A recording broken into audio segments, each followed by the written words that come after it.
afternoon to one and all. May I request our director, Mrs. Nandini Sahai, to kindly escort our today's panelists to the dais. Dr. Dilip Padgaonkar, Mr. Vinod Dua, and Mrs. Vinita Deshmukh.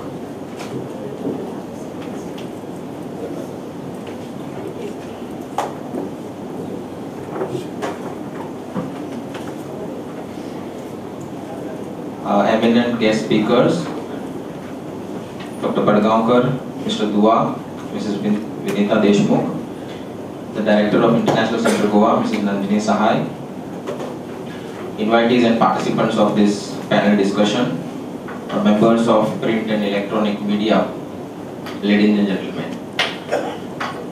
Welcome to today's panel discussion on role of media in good governance. As you may know, this panel discussion is the third program in the series of programs on good governance initiated by International Center Goa.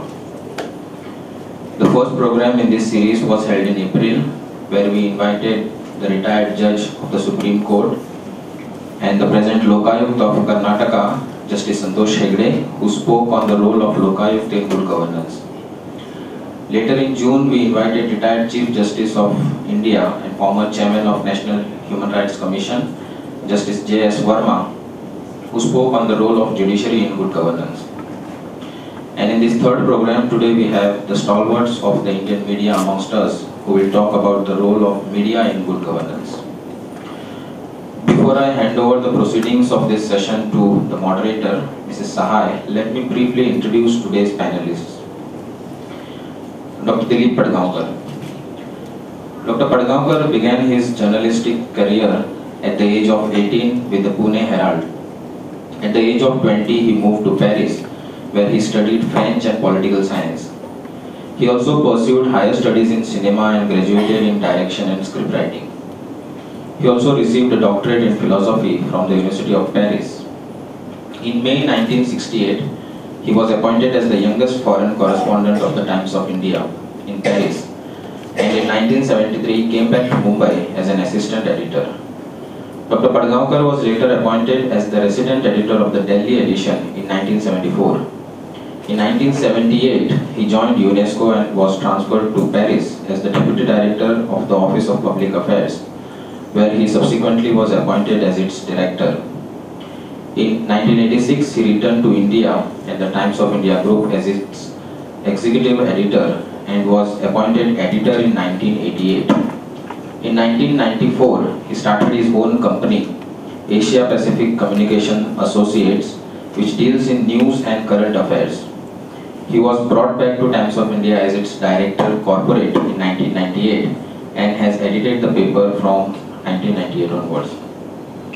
During the course of his long stint with journalism, Dr. Padgaonkar has met and interviewed several international celebrities. Last year, the Government of India appointed Dr. Padgaonkar as interlocutor on Jammu and Kashmir, along with Professor M.M. Ansari and Professor Mrs. Radha Kumar. Currently, he is the consulting editor of Times of India.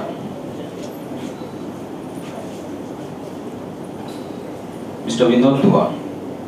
Mr. Dua is one of the best known names of the Indian media. He has been the face of Indian television since 1974. When he first appeared on the television in Yuva Manch, a Hindi youth program aired on Doordarshan, then known as Delhi Television. He has seen and been associated with Indian television's transition from a government-controlled black and white single-channel entity to the present-day multi-channel transitional satellite TV industry. A veteran of 1,000 hours of telecasting, Mr. Dua is an eminent anchor, political commentator, election analyst, producer and director, and is currently associated with NDTV. The year 1984 marked a turning point in his career when he co-anchored the election analysis program on Doordarshan with a noted cephalogist, Dr. Pranay Roy. Since then, he has been a regular presence on election analysis programs for different television channels. In 1998, he launched his own production company, the Communication Group, to produce and anchor programs on current affairs, budget analysis, and documentary films. Notable programs that he has anchored include Chakravyu on ZTV, Tasveer-e-Hind on DD3, Chunav Chunauti on Sony Entertainment Television, election analysis on Z News, Pratidin and Parak on Sahara TV, and Kaun Banega Mukhyamantri on Star News. He also produces a weekly show, Zaika India Ka, for street food lovers. Mrs. Vinita Deshmukh. Mrs. Deshmukh is a seasoned journalist, activist, having been in the field for around 2.5 decades. After a 19-year stint with the Indian Express, in 2006, she launched the proactive public journalism weekly tabloid, Intelligent Pune. She has taken up various civic and public campaigns and has extensively used the Right to Information Act for her investigations. She is a recipient of the prestigious awards like the Statesman Award for Rural Reporting, which she won twice in 1998 and 2005, and the Chameli Devi Jain Award for Outstanding Media Person for her investigation series on Dow Chemicals. She has co-authored the book To the Last Bullet along with Mrs. Vinita Kamte, the wife of Mumbai Additional Commissioner of Police Ashok Kamte, who died fighting the terrorists in the 26/11 attacks on Mumbai. Unfortunately, the fourth speaker in this panel, Mr. Arnab Goswami, couldn't make it to this panel discussion due to some unforeseen family issues. However, he has promised to be in Goa and speak on the subject very soon. He has conveyed his best wishes to this session. As I earlier said, this panel discussion will be moderated by Mrs. Nandini Sahai, the Director of International Center Goa. She has been a distinguished development journalist with over 30 years of experience, having started her career with the Press Institute of India. Before joining ICG, she was the country manager of AMIC India, a subsidiary of Asian Media and Information Center, a Singapore-based international NGO working on media-related issues, and later founded Media Information and Communication Center of India. May I request all of you to have a big round of applause and welcome our today's panelists. Thank you. A very good afternoon to all of you and a very warm welcome. And what we have for you today is a panel discussion on the role of media in good governance. As we all know, corruption, transparency and accountability are challenging issues in public sector to promote good governance. Well, the primary task of a journalist is to draw attention to issues that affect people, to development infrastructure that is no longer being used, and to government bureaucracy that is corrupt, if not incompetent. Journalism in its pure form should focus on the needs of the poor, the deprived, the marginalized, and should emphasize their effective participation in development planning. Governments do react and respond to the press if the press tries hard enough to be heard on these issues. In all this, it is very important that journalists retain their credibility by neither underplaying or exaggerating. Media, not only today, but has always had a very special status. It is the monitor and custodian of all the three pillars of society: the judiciary, the bureaucracy, and the legislature, and the civil society as well. The most important role of the media is to educate and inform, and not just to amuse and entertain. It plays a crucial role of monitoring public and private sector behavior. The media thus has a major role in the process of nation building. It not only provides the opportunity for expression of thoughts, but also acts as a catalyst to debate and discussion. I would like to quote Mahatma Gandhi here. One of the objects of the media is to understand popular feeling and give expression to it. Another is to arouse among the people certain desirable sentiments. The third is to fearlessly expose popular defects. However, today, the media is seriously losing its credibility.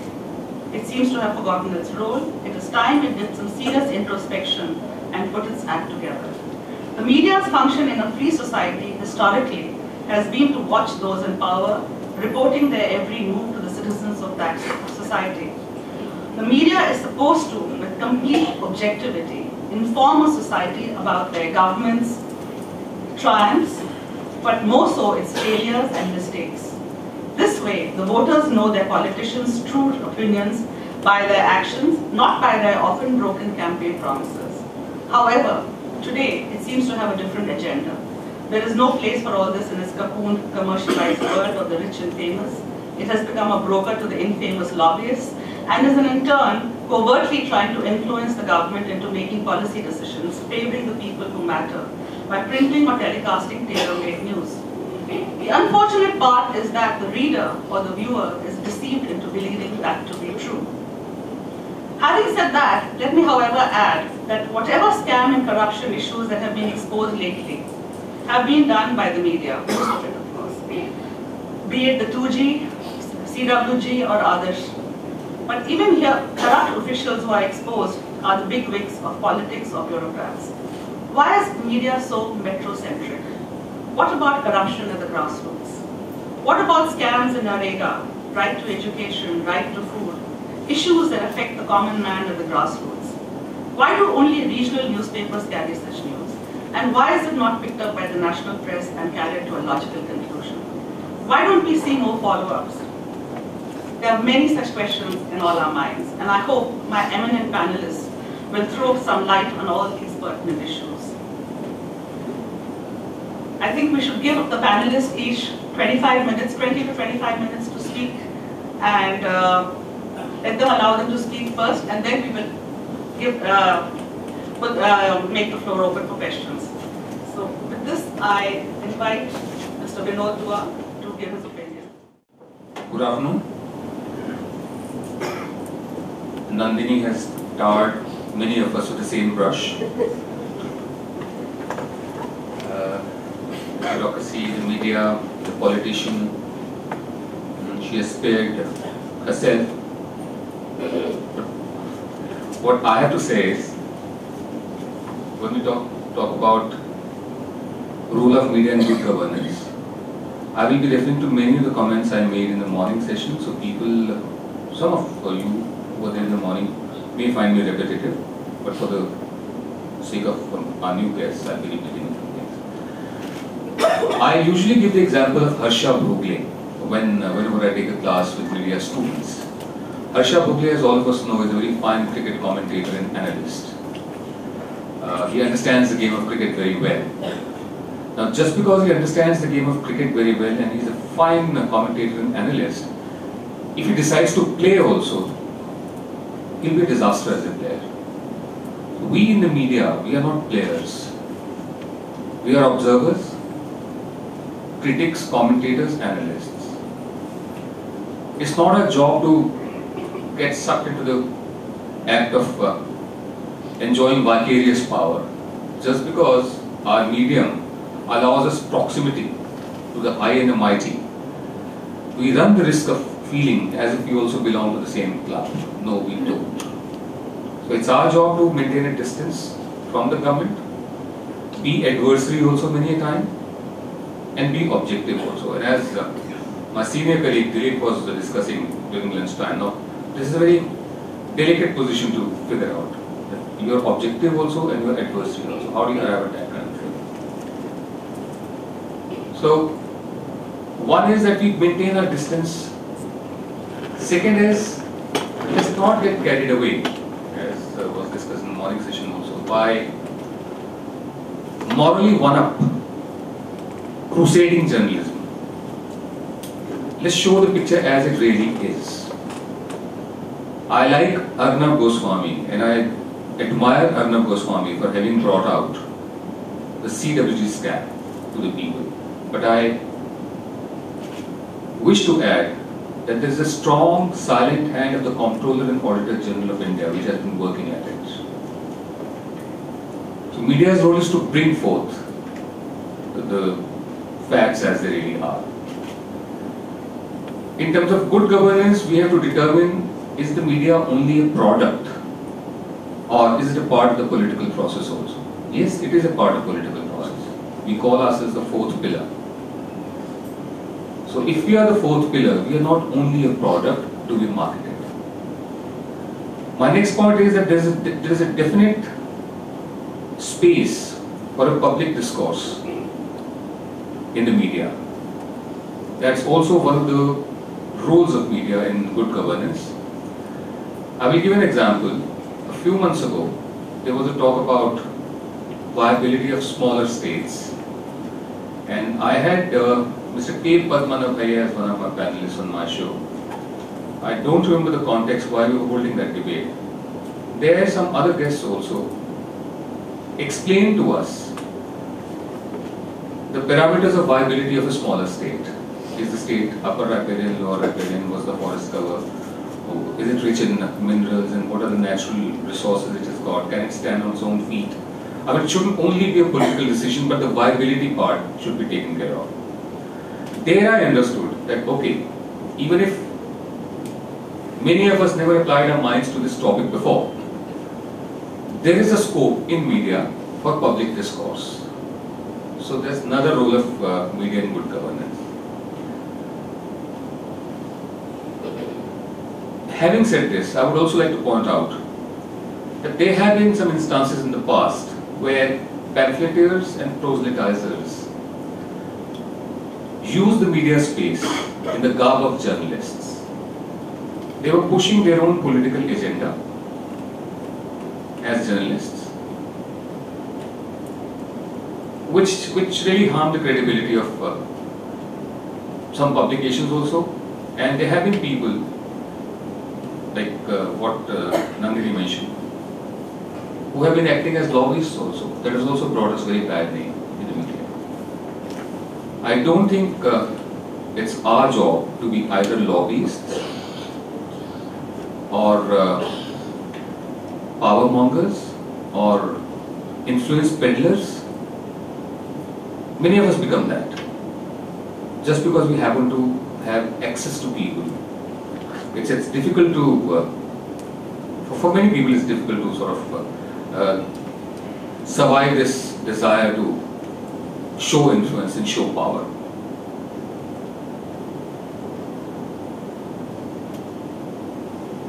They used to say that literature is the mirror of society. I have no hesitation in saying that today it's the media which is the mirror of society. Holding the mirror is also part of our job. Not falling prey to,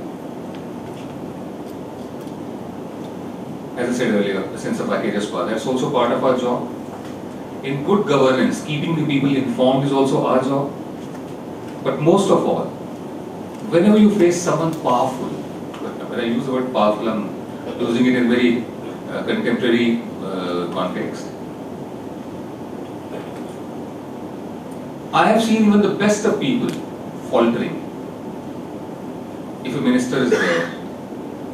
In spite of himself or herself, even the best of media people have an urge to just get up and be near the power of center of power. Now it takes a lot of time to get that courage, that you can really interact with that person on one-to-one level without compromising yourself. My medium, television, is nascent. The news channels are hardly 8 years old, 8 or 9 years old. And the human resource which was inducted into these news channels was mid-20 when they came in. And soon they became popular also. Many of them became very popular, household names. So it was more difficult for them to overcome the desire to control themselves, because it's a tremendous power which we wield today in media. So these are the few points. Nandini, I'm sorry I may not be able to stick to 25-minute deadline, but these are the few points I wanted to mention. Role of media in good governance. Not to have a sense of vicarious power, to show the picture as it truly is, not be morally one-up. Leave the crusade to crusaders and NGOs. Just do your job well. I see this is the basic humble role of media which can be performed in terms of good governance. Create a space for a public discourse, get the best of minds. There's a hunger for information in this country. There's a hunger for knowledge in this country. People really want a better life for themselves, their children. And media has the potential and has that role to fulfill also. So getting the best and the brightest on the media and explaining things. Explaining, really. There is a lot to be explained, lot to be shown, which is possible only if we stick to the basics with humility. Thank you. Thank you, Vinod. May I just request now Vinita Deshmukh to present her point of view. And good afternoon, everybody here. And I would like to just give you a PowerPoint presentation come talk on whether do you need to really be morally one up on a crusade, as Vinodji said. Should there be just some specific space for public forum, as he said? Should it be only pamphleteering if you are going in for a public cause as a journalist? Or is it only the job of a lobbyist and influential peddlers and not journalists to take up campaigns? Of course, media and governance, integral, interlinking and essential. All of you who are journalism students here would have studied that traditionally when a dog bites man, it's not news. But if a man bites a dog, it's news. But when dog bites several men, it should be news, and it used to be at least 10 years back. But now, depending on which neighborhood the dog has bitten and to which man, it makes big news. So we have the exclusivity of news becomes exclusive for those who are in the upper crust of the society, and unfortunately many newspapers are following it. In fact, most of the newspapers, under the garb of celebrity journalism. Sorry, this thing's too.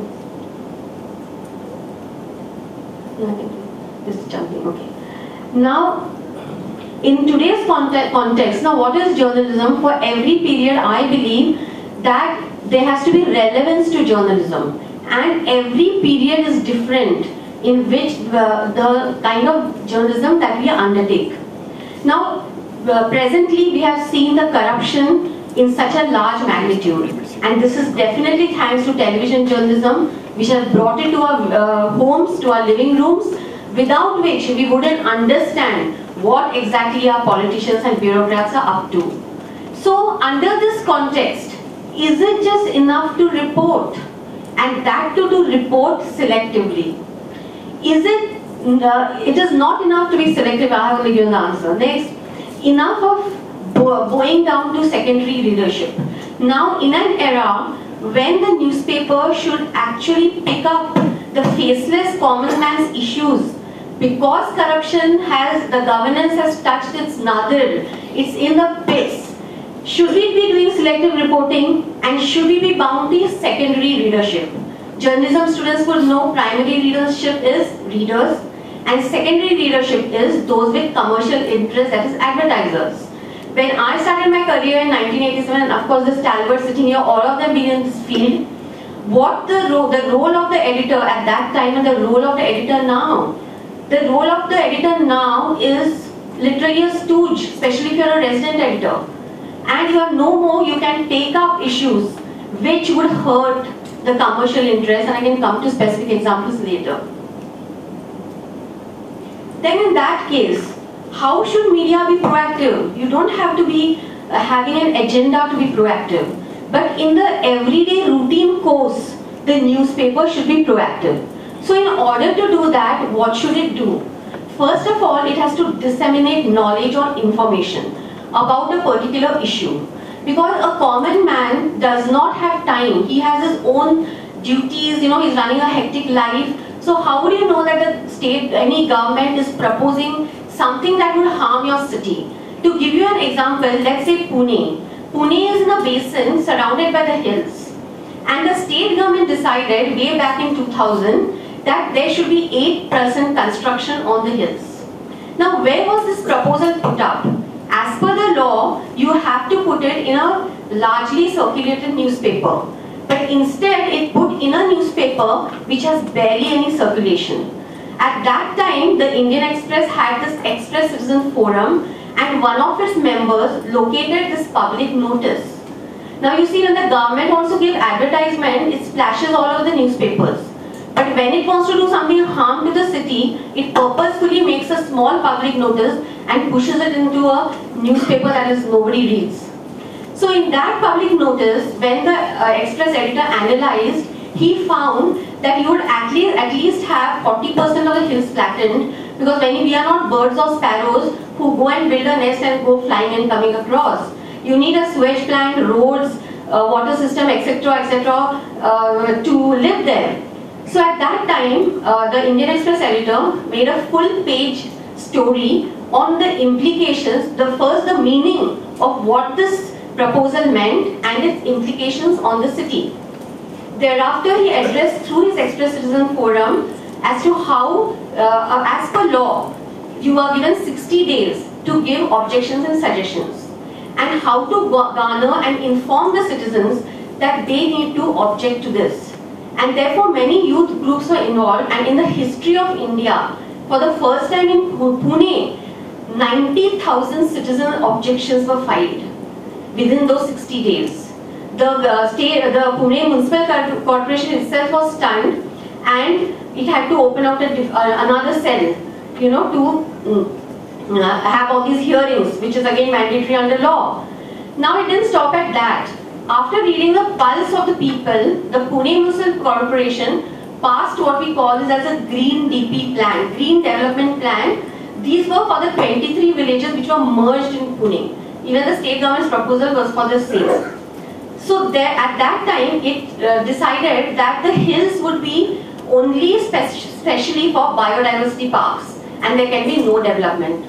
Now in 2008, once again the state government, which is the last sanctioning body, the Urban Development Department, sent back a part of that proposal saying again cutting some hills and changing public utilities like schools and playgrounds, etc., for residential construction. So at that time, they were not even allowing citizens to check out on the DP plan which had come back to the town planning department. So some of us got together and did inspection of files under Section 4 Bhartiya Act and procured the entire document with maps and put it up on the website and informed citizens that this is what they are going to do. Now at that time I will say that Puneites again came to the rescue of their city, and 67,000 citizen objections are now pending with the state government. Now this is nothing to do with any sloganeering or taking up an agenda, but it is just that we want to, the citizens want to tell their